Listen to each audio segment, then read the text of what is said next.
Make you lose with the unthinkable. Don't stop till you come first. Life too unpredictable. Take control of what you're worth. Wasting time's forgivable. Alright, hello everyone. I am here at Yallwest 2018 with author Marissa Meyer, who is the fabulous author of the Lunar Chronicles, Heartless, and Renegades. So, first, we'll talk a little bit about what your books are about.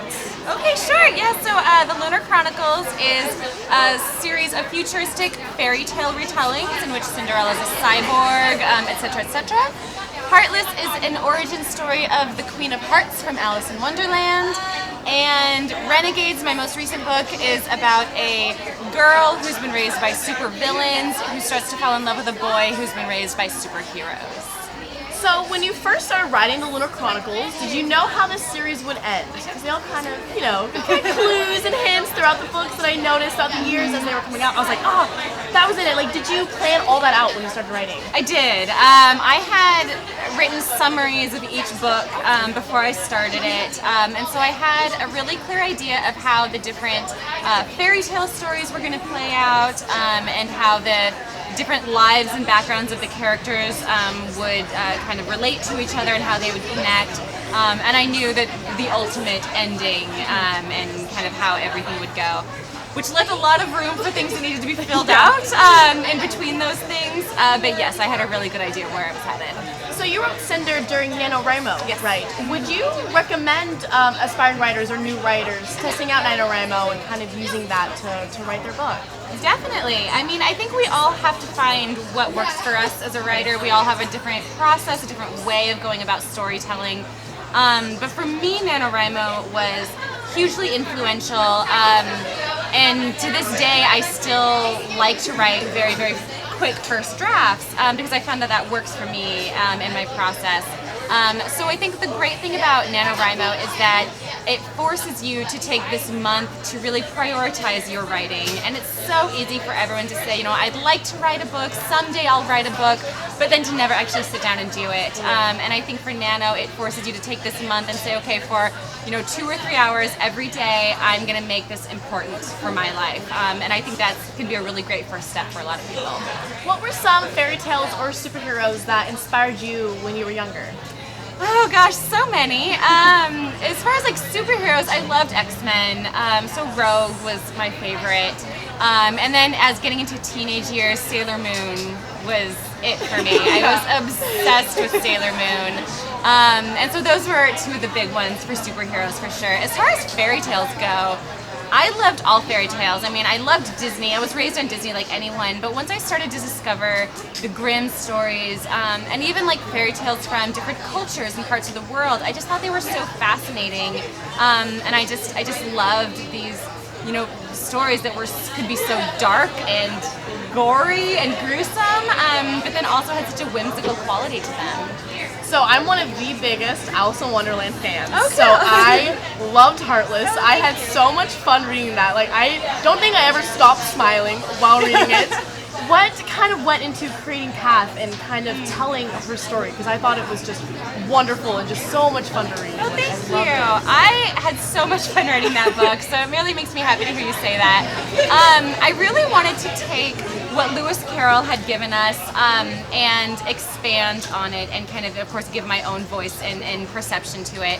The great thing about writing in Wonderland is that, Lewis Carroll gave us these very specific little quirky details about the world, but he did not expand on the world at all. So I had so much room that I could play with, so many different directions I could take it. And for me, it was really much just about letting my imagination go wild. And I knew it can be as crazy and as whimsical and off the wall as I want it to be because it's Wonderland. Yeah, it can be so crazy, which is wonderful. What's another retelling you would want to do? Do you have a dream? So many. So many. I have lots of ideas for further retellings. Nothing that I'm seriously working on right now, so I don't know where I'm going to go from here. But the two that I'm probably most excited for are One is a kind of thriller horror version of Bluebeard, which is pretty much a fairy tale about a serial killer. Like, there's so much that can be done with it. Yeah.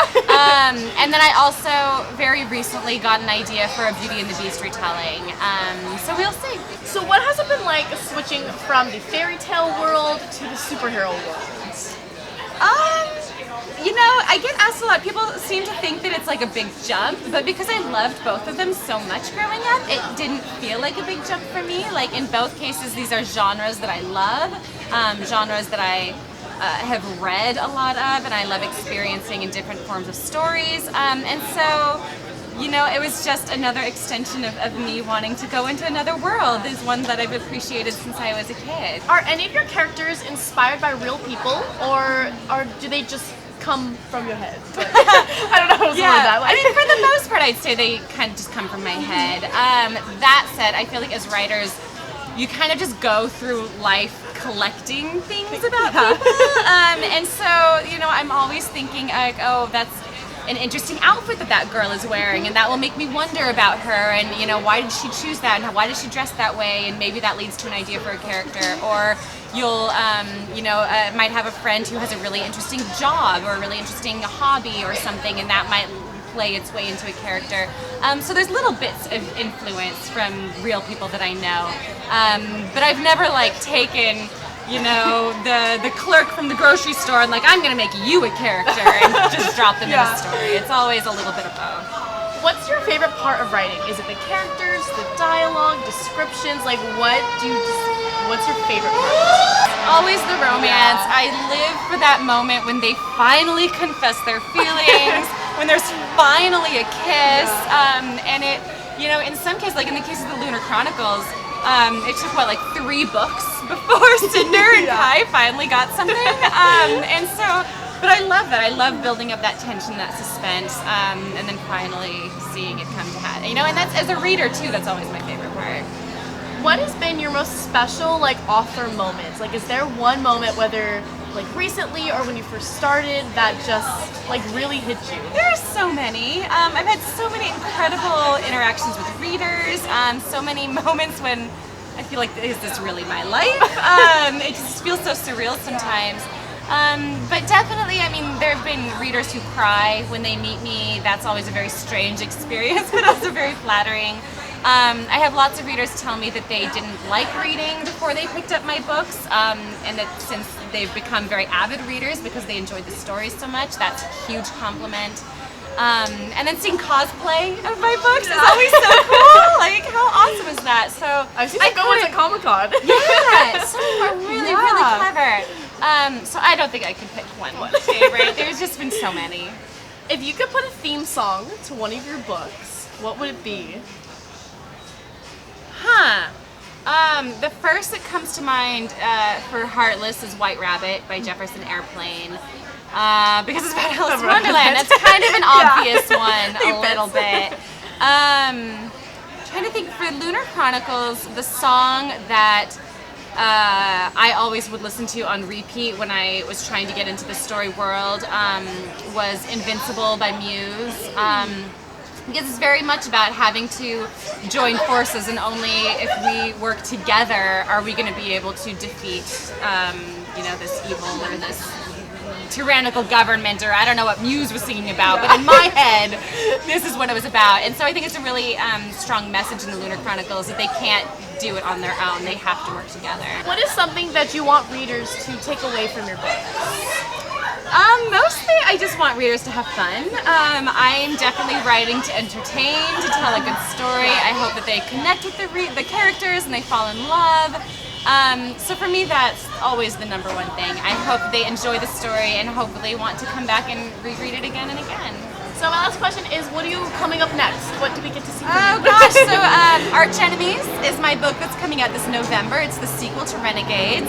And it will continue, of course, Nova and Adrian's story, more fight scenes, more action, but also more romance, and you'll see both characters, both Nova and Adrian, being torn in their different loyalties. So it's been really fun for me to write, and I can't wait for readers to get it. Yeah, I'm so excited for it. Thank you so much for being here. Thank you guys so much for watching. All the links and everything will be down below so you guys can go and read her fabulous and amazing books. And I'll see you next time. Thank you. Bye, everyone.